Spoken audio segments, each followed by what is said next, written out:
বিগত কতদিন ধরে আমি কিছু প্রোডাক্টস কিনেছি আর কিছু প্রোডাক্টস পেয়েছি, তো চলো তোমাদের সাথে শেয়ার করি এই বাক্সগুলোর মধ্যে কি কি আছে। প্রথমে রয়েছে ইনসাইড কসমেটিক থেকে স্কিন টিনটা আমি অর্ডার করেছি রিভিউ করার জন্য। এরপরে রয়েছে উইশ কেয়ারের anti hair fall shampoo and conditioner, এটা আমার রিসেন্ট ফেভারিট। ফ্লিপকার্ট থেকে অর্ডার করেছি আমার ফেভারিট বডি ওয়াশ, এটা একদম দৈত্যের সাইজের মধ্যে রয়েছে, এটা আমার অনেকদিন চলে যাবে আর এর স্মেলটা আমার ভীষণ ভালো লাগে। এই প্যাকেটটা আমি অলরেডি আনবক্সিং করে নিয়েছি। উইশ কেয়ার থেকে আমাকে কিছু পিআর পাঠিয়েছে, অনেক প্রোডাক্টস আছে, ওদের hair serum, lip balm, sunscreen, এই সমস্ত কিছু রয়েছে। আর আমি জলদি ওদের হেয়ার সিরামের একটা অনেস্ট রিভিউ তোমার সাথে শেয়ার করবো। কিছু অর্ডার করেছি যে ভুলে গেছি কি কি রয়েছে কোনটার মধ্যে।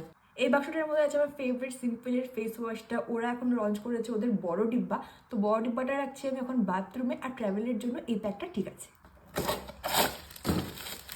আমের থেকে একটা পারফিউম অর্ডার করেছি রিভিউ করার জন্য। উইশ কেয়ার থেকে পাঠিয়েছে আমাকে একটা খুবই সুন্দর গিফট হ্যাম্পার বা পিআর বলতে পারো, তো এর মধ্যে রয়েছে দুটো ক্রিম।